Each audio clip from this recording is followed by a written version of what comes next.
I'm Gabe Apshar. This is Connecting the Journey. Welcome back to Connecting the Journey, where we take some time to look back, because we truly believe that you can't go forward without looking back. You can only move forward with gratitude if you look back and see where you've come from. So today I'm with an old friend, new real estate agent, Bob Stallings.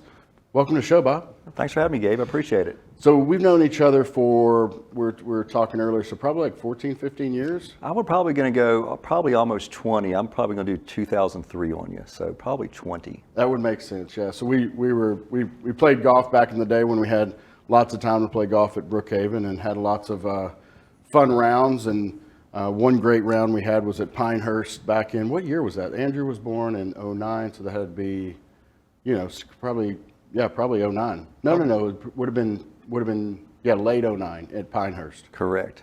Probably the best guys golf trip we could ever have, and we actually had a newborn with us, so that's definitely something we'll remember. It was awesome. It took Andrew there. He was standing. He was not standing. He was in his stroller right in front of the Payne Stewart statue, and so it's taken him 14 years, and now he's starting to play golf. So I guess it was a good investment. Absolutely, a good full circle on that. Like I said, I can remember you and I playing golf. I can remember your early days of starting your company. You're on the phone and, hey Gabe, it's time for your shot. Well, hold on, I got a business deal going on. So, but apparently it looks like it's done. It's done great. So I appreciate you having me. It's been good, man. Good to have you too. So Bob, where'd you grow up at? I grew up actually in a small town in West Virginia. Population probably 500. I guess the short story long of me is from age 10 to 12, I grew up in West Virginia. Parents got divorced. My father moved here for work, so I moved down here with my father, and I've been in the Dallas area since 1980. What memories do you have from West Virginia? I didn't know that, by the way. Yeah, you get to hear some good stuff. Yeah. Here's my analogy on my childhood. I would say it's probably the best childhood you could have. We lived on a mountain. We had our own mountain. We had motorcycles. We had horses. We could go shoot our guns, shoot our BB guns, our bow and arrows. So it was probably, you could say, if you were to have the best childhood, I would put that as the dream childhood for any kid. It sounds awesome. Small town, our own mountain, plenty of outdoor living. Was it a big shock when you moved here? Absolutely. I can remember when I moved here, and for people that are familiar with the Dallas area, I took pictures of the malls. I can remember taking a picture of North Park Mall, Town East Mall, and sending back to my friends going, look at this town. It has this monster big building that has stores in it. So it was a shock to come from a small town to, even in the 80s, Dallas wasn't as big as it is now, but it was a shock to see all the things that Dallas had to offer. Yeah. What's your favorite memory of West Virginia? Probably just a lot of motorcycle riding. Like I said, we had 2 horses. We had a lot of land we had to mow. We had two large lawnmowers. We spent half our week mowing the grass. But it was just, to me, it was safe. It was a big area, safe, and you could do whatever you wanted. Have you been back at all? A couple times to see some relatives, but not as much as probably needed. Yeah, never been to West Virginia. Renee wants to go to Virginia because she's studying in history, kind of that area. She wants to go there. But I think I've drove through. Me and a buddy went up. He was getting out of the Navy, and I flew up and kind of rode back with him, but never been up there. It sounds like an awesome Very, place. very pretty state. So yeah, nice. A lot to do there. So got here. You said your parents got divorced. Your dad moved here. What kind of business was he in? He was a truck driver. Okay. Long haul truck driver.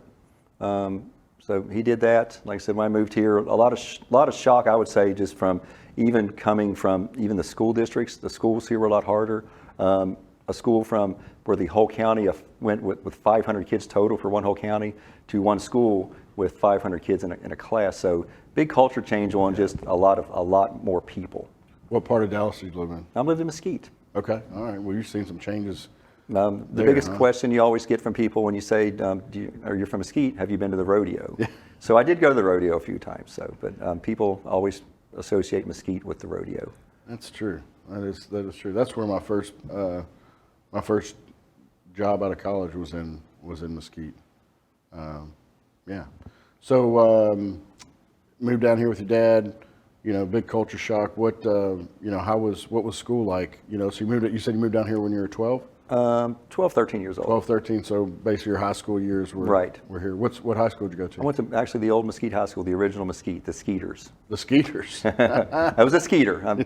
So another unusual story is to see this big paper mache mosquito coming out and everybody doing the buzz like a mosquito going, okay, we're in an auditorium with all these kids looking at this big paper mache mosquito. So definitely saw a lot of unusual things when I first moved to Texas. Texas football too, I'm sure was a big shocker. I played high school football in West Virginia. I was an average size player. When I moved down here, I saw it looked like a college players, and I never did sign up for football because I probably would have got creamed the first play. But the Texas high school football, when you see the players, they look like they could be on a college team. What position did you play? I was actually an tight end. Okay. Oh, nice. Yeah, you don't want to get laid out by a defensive end. I valued not getting hurt too much to try out for the football team. Yeah, awesome. When did you graduate? When you graduated, where'd you go to school at? I graduated from Mesquite High School. I never went to college. Nice. I like that. So you've got your entrepreneur that without the college is going to be trying to start a new business up. I like it, man. I'm not going to say I'm against college, but I'm telling you, man, there's something to say to just jumping in the workforce and figuring it out. So what was your first gig out of college? Out of high school? Out of high school, I started actually at one of the local grocery stores in Dallas. I started off as a courtesy clerk at age 14. To kind of give you, I guess, my work careers, I started out at 14 as a bag boy. You moved to the stocker, then you moved to the produce department, you were a checker, and you moved throughout the store. Had a couple, when I graduated from high school at age 17, they actually gave me a management position. So I was like one of the youngest managers that this company had back then as a management position. Really enjoyed it. Back in the 80s, that was the money they're paying me. I'm going, oh my gosh, this is great. I've got a nice apartment, I've got a motorcycle, I've got a car, I've got a boat. So it's a pretty good little gig for a guy fresh out of high school. So I've stayed in grocery retail for a long time. Still in that business, right? I still am. Wow, long career there.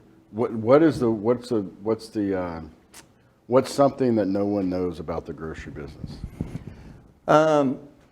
Probably, I wouldn't say no one, but people will always go, well, you work in a grocery store, all you do is put the stuff on the shelf and then that's all you have to do. Well, if you saw all the logistics going into running a grocery store say there's 100,000 items, how do you properly order 100,000 items? How do you space the items out? How do you write the schedules to make sure you have the people at the right time for the customers? How do you manage the P&L down to the penny? So there's a lot of, just like any business, there's a lot of things you can do, so I call them efficiencies, that if the efficiencies are done correct, the customers will be happy, the company will be profitable and grow sales. So there's a lot of things that are a lot of metrics involved. If you probably saw the amount of metrics involved in a grocery store, you would be going, it looks like NASA with all the amount of data that almost any grocery store can give you to help give the customer experience to be better.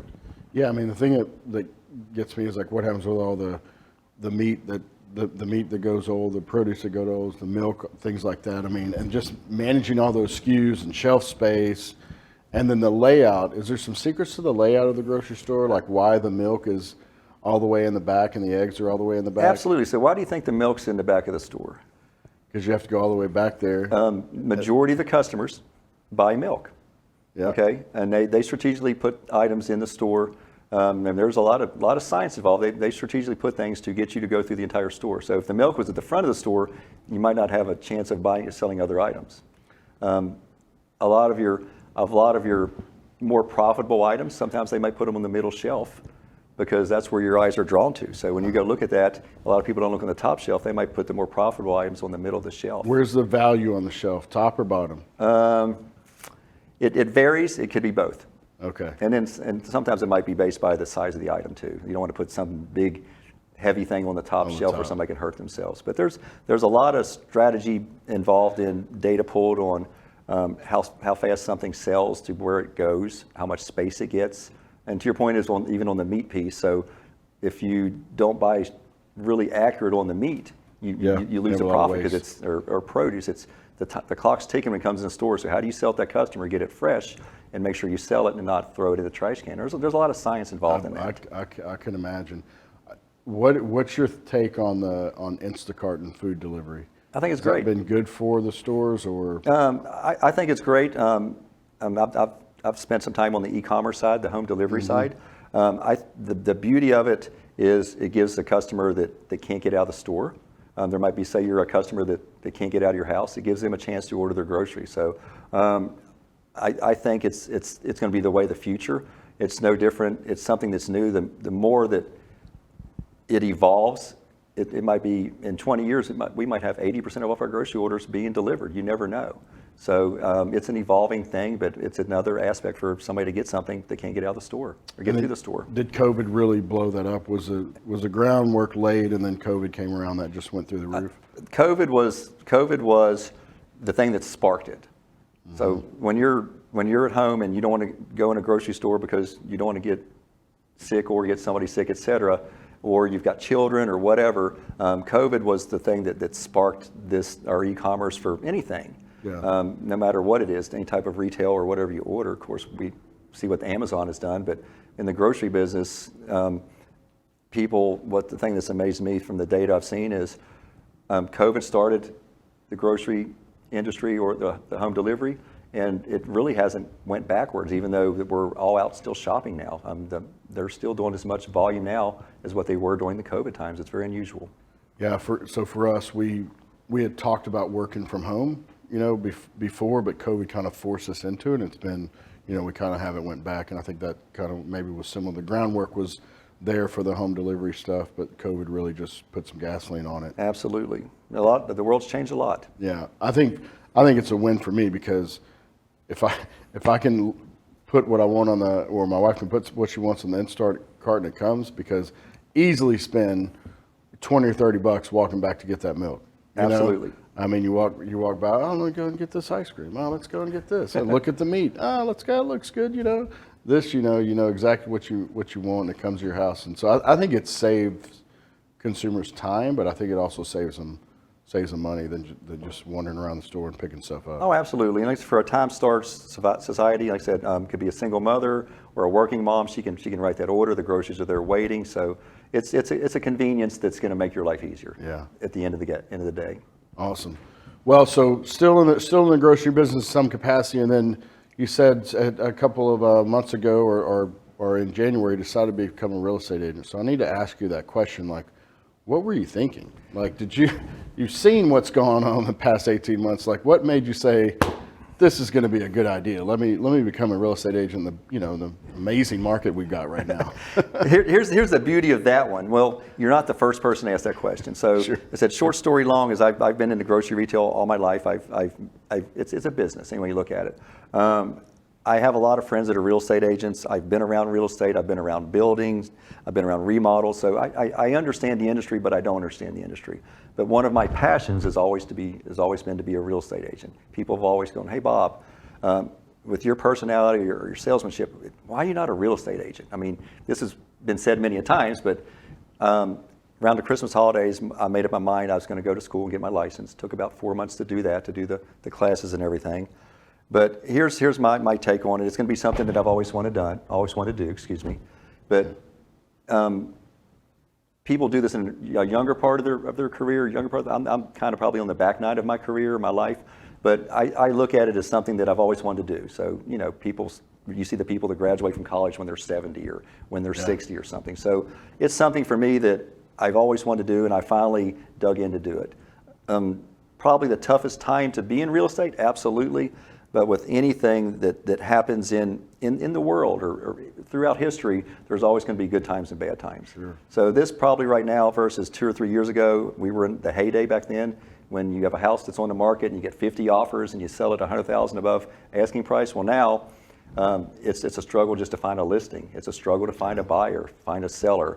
But I do believe that tide will change. Sure. So why not a better time to get in and get my feet wet, build my business, get my name out there, my brand out there, and when the times do get to where it's much better, I'll be ready to rock and roll. Yeah, and I think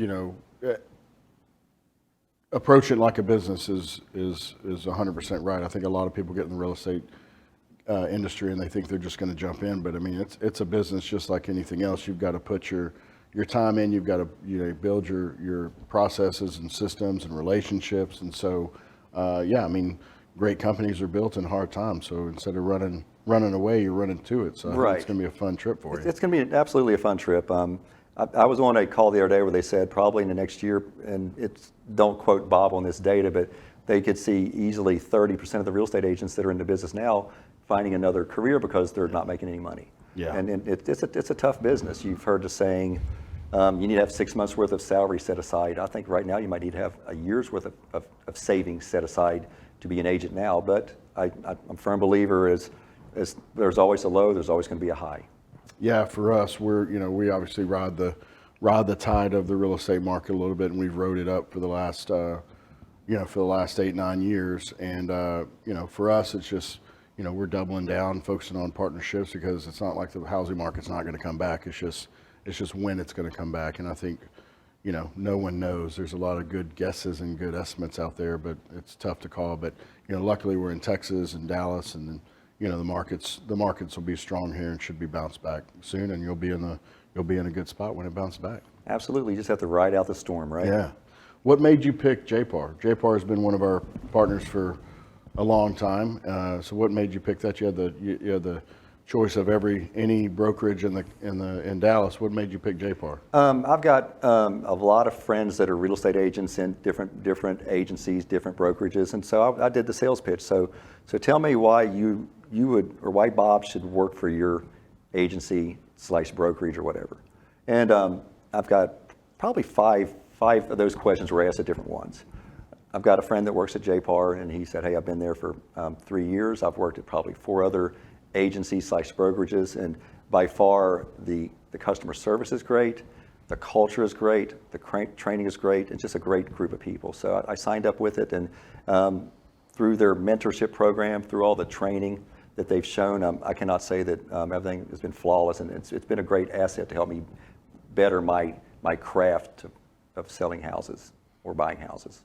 Yeah, I would say you made a good choice. It's been fun for me to watch JPAR grow over the years. Me and JP kind of started our business at a similar time, and so it's been fun to see JPAR's journey. Right. And also fun to see how the culture has stayed the same, right? I mean, they're very focused on training, mentorship, educating the agent so that they can become the best agent they possibly can.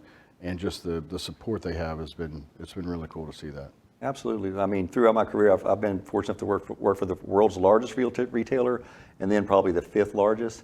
And I will tell you, even the JPAR training program would be second to none to what those large corporations offer for their associates. So totally impressed with the operation. Yeah, it's fun to see that as they grow, the culture's very similar, and I think it attracts people I agree. To them. So what's your first 4 months been like as an agent? Well, when I call it the business plan, no different than when you put utility together. So what's my business plan? So for me, it was, how do I go through and develop my web of leads?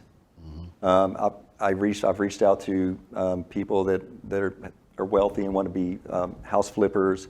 They want to buy and sell houses. I've reached out to anybody that's in my inner circle, from whether it's a friend, a high school buddy, a Facebook friend, a business friend, and let them know that I'm a real estate agent. I'm going to go through and make sure that I do everything to make sure that whether you buy or sell a house, it's going to be a great transaction. I'm going to give you great customer service. I'm going to be there for you to make sure that you go first. Yeah. I put together what I call a top 3 of my vendors building the business. So you've got my recommended lenders. I've got recommended even handymen, insurance agencies. The crazy thing is, and with the utility concierge is, even if I had not had a partnership with utility, I would have had your company, because I've had actually 3 houses and then 3 apartments that I've used your business, and it's been a seamless transaction. Gave them the information, they got me the best price. Just moved my mom here from Naples. Nice. Gave them all the information. She set up, and it was a seamless, painless, easy transaction. So lo and behold, awesome. You're on my preferred vendor list. So how's that sound? Great gift to give your mom when she's moving. There you go. It made my life a lot easier. Yeah.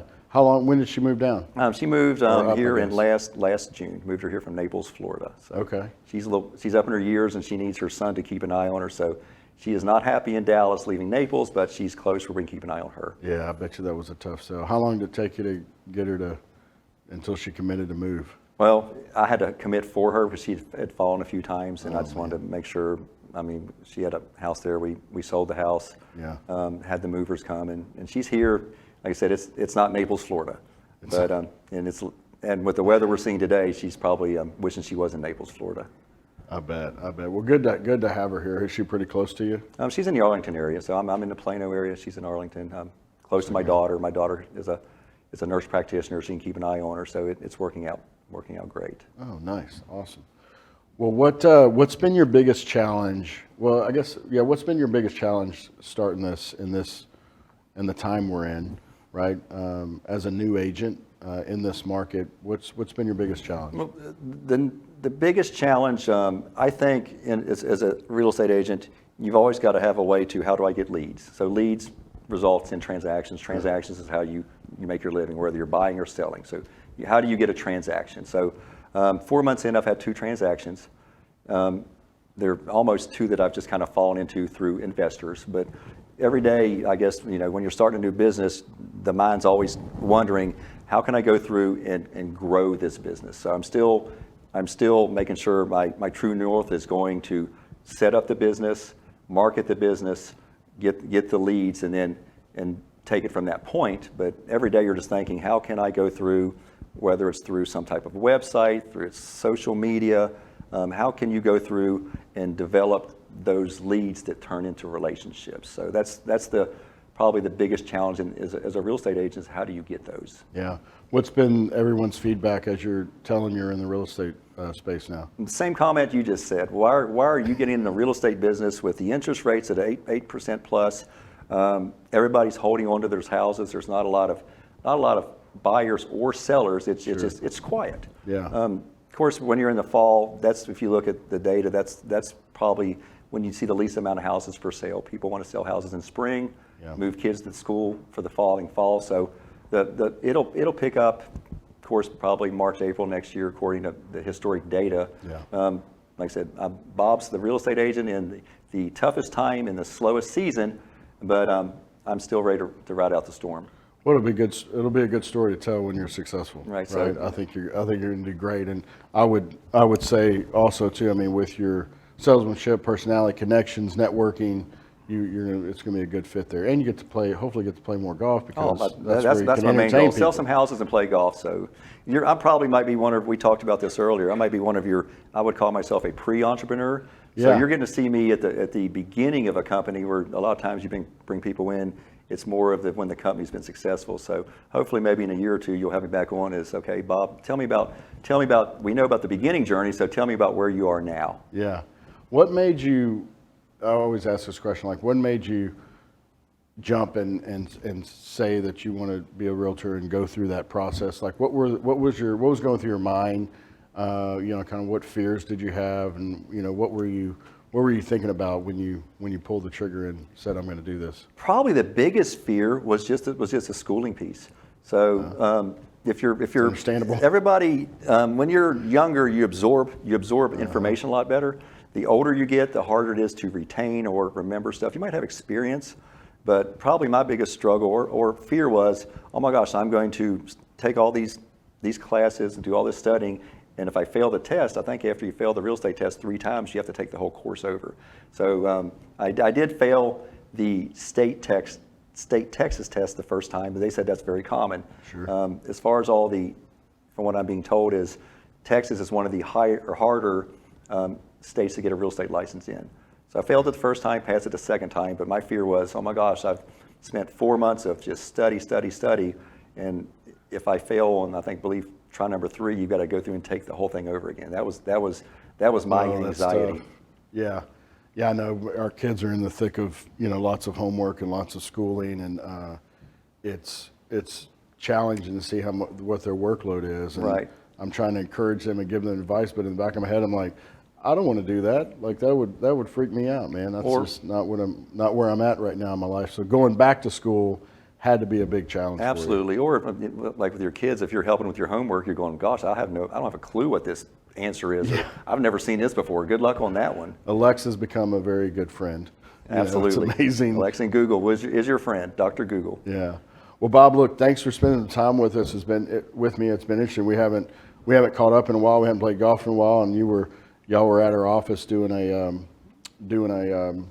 some training, and so good Right. to see you in the real estate world. And I'm excited to see your success, man. I think you're going to kill it, and you're actually going to do very, very well when this thing turns around. Well, it's greatly appreciated, Gabe. So good seeing you, buddy. Thanks for spending some time with us. Okay. Appreciate it. Guys, thanks for spending time with us here on Connecting the Journey. As always, let's take a good look back in order for us to go forward, move forward with gratitude. Hope you all have a great week. Thanks.